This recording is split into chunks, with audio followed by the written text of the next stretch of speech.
Le Sierra Leone, en Afrique, sur la côte atlantique, est une ancienne colonie britannique devenue indépendante en 1961. La population compte environ 3,5 millions d'habitants, dont 85% sont des agriculteurs.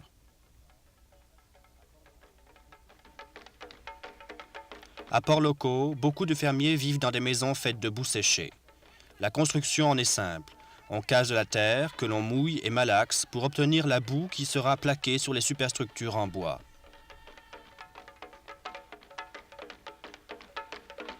Cette méthode simple exige pourtant un travail pénible. Heureusement, personne n'est contraint de construire sa maison seul.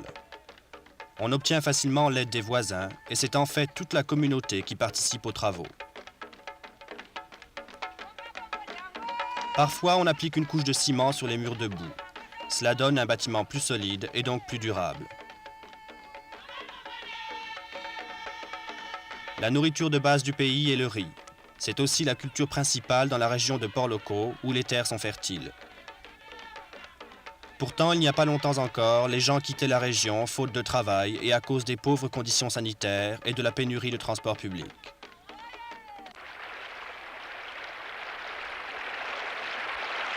À Port-Loko même, très récemment, certains ponts étaient tellement délabrés que les fermiers ne pouvaient les utiliser pour apporter le produit de leur récolte au marché. Et ils devaient donc traverser la rivière par des moyens primitifs et pénibles.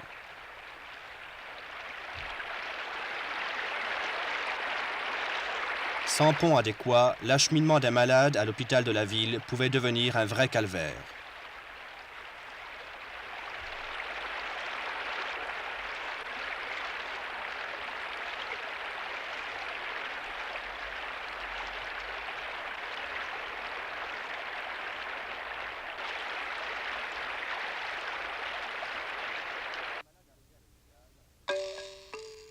Quand le malade arrivait à l'hôpital, les conditions sanitaires qui l'y attendaient étaient plus qu'inadéquates. Il s'agissait en fait du vieil hôpital de Maforki, la ville principale de la région de Port-Loko.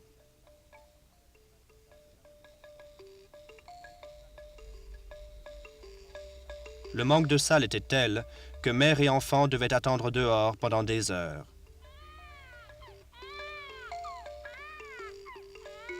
Pour les cas d'urgence, on dirigeait les malades sur les hôpitaux plus modernes des capitales régionales.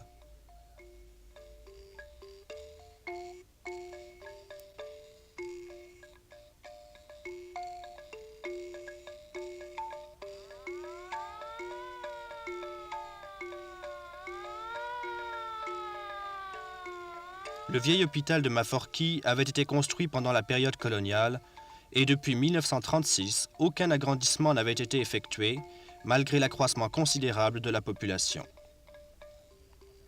Il n'y avait que 2 salles de 12 lits chacune, plus 4 lits d'enfants.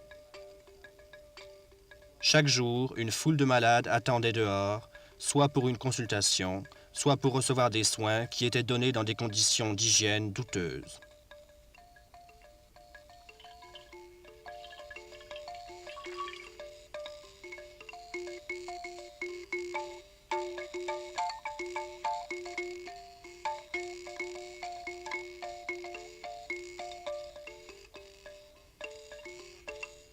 Vers 1974, l'évidente insuffisance des conditions sanitaires offertes par le vieil hôpital était devenue intolérable.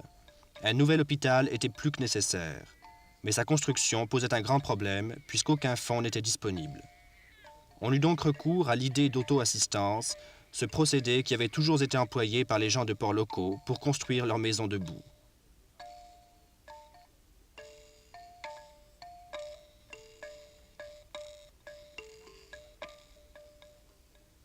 Le président du Sierra Leone, le Dr Siaka Stevens, appuya fortement le projet de Port-Loko.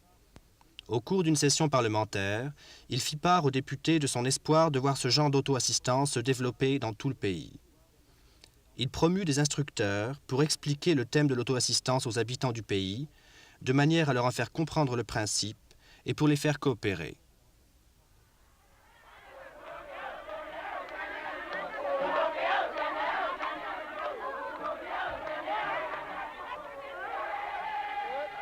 À Maforki, où l'hôpital devait être construit de cette façon, les gens se réunirent pour accueillir leur député, M. Koroma, vice-président du pays et ministre des Finances, qui était aussi le promoteur du projet.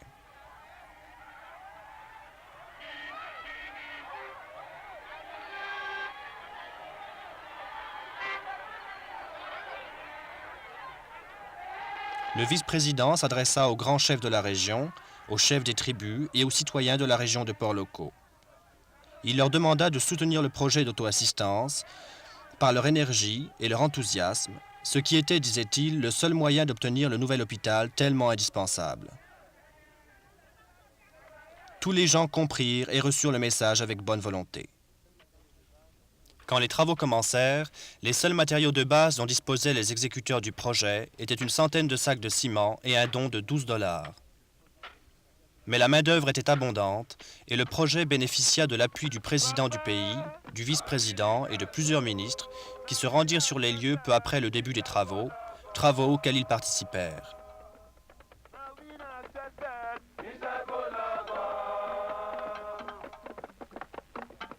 C'est la brigade féminine du Conseil révolutionnaire de Port-Locaux qui fabriqua les blocs de ciment à un rythme de 500 par jour. Les jeunes filles et les femmes de la région ont joué un rôle important dans la construction du nouvel hôpital.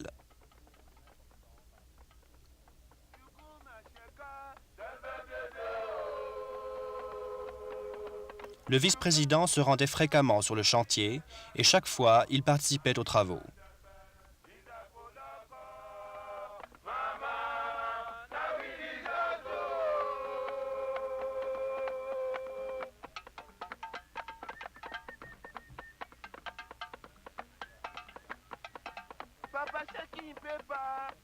Ce fut bien un projet d'auto-assistance puisque personne ne fut payé. Les travailleurs ne reçurent, outre la nourriture quotidienne, que des gages hebdomadaires tout à fait symboliques. L'enthousiasme témoigné par les travailleurs bénévoles souleva l'admiration générale, et des dons en matériel d'équipement et en fournitures diverses furent envoyés par des organisations nationales et internationales, ainsi que par des compagnies commerciales.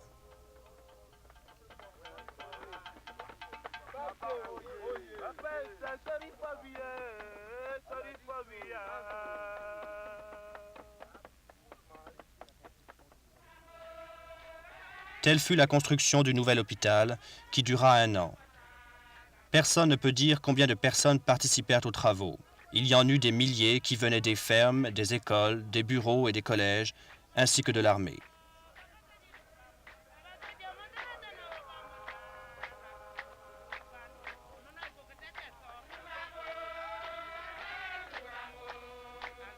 Ce nouvel hôpital comprenait 101 lits d'adultes et 15 lits d'enfants, une salle d'opération, une clinique dentaire et un service de radiographie.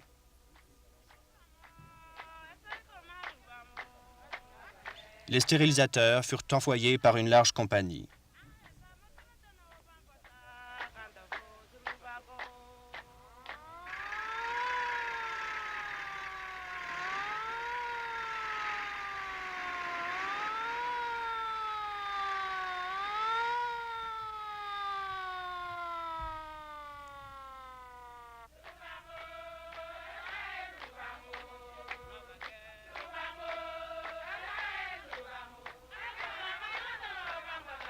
Il n'y avait pas de point commun entre ce nouvel hôpital moderne, propre et bien ventilé, et l'ancien hôpital décrépit qu'il remplaçait.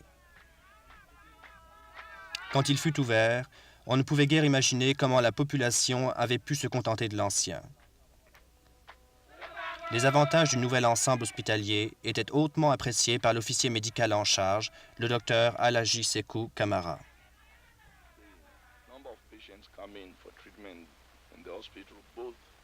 Outpatients and inpatient have increased immensely. In fact, the hospital has increased in threefold. It was before only 35 beds, and now we have about 101 beds and about 15 cots.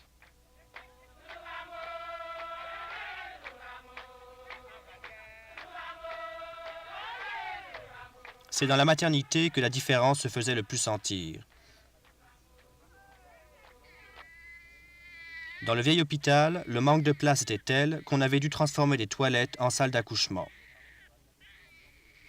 Les patientes devaient parfois dormir sur le sol. Par contre, la capacité d'accueil et l'équipement moderne du nouvel hôpital répondaient à tous ces besoins.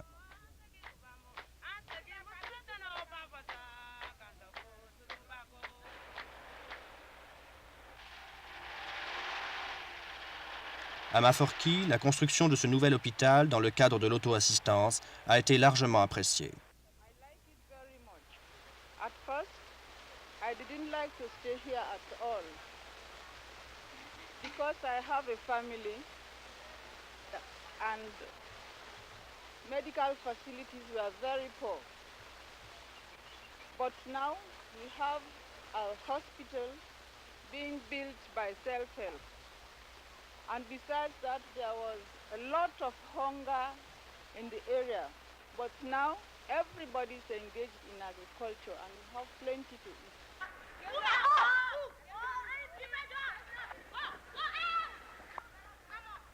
Well, McKinney is my hometown. I've come to Port Loko to find a job. Ce fut un projet très bien conçu et très bien exécuté. Il devait annoncer la recrudescence de la construction dans la ville, qui découla de l'élan donné par le projet de l'hôpital.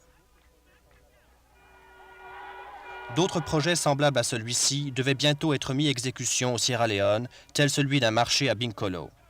M. Koroma, le vice-président, prenait une part active à la plupart d'entre eux, amenant avec lui des membres du Conseil révolutionnaire de Port Loko pour montrer à la population comment commencer les travaux.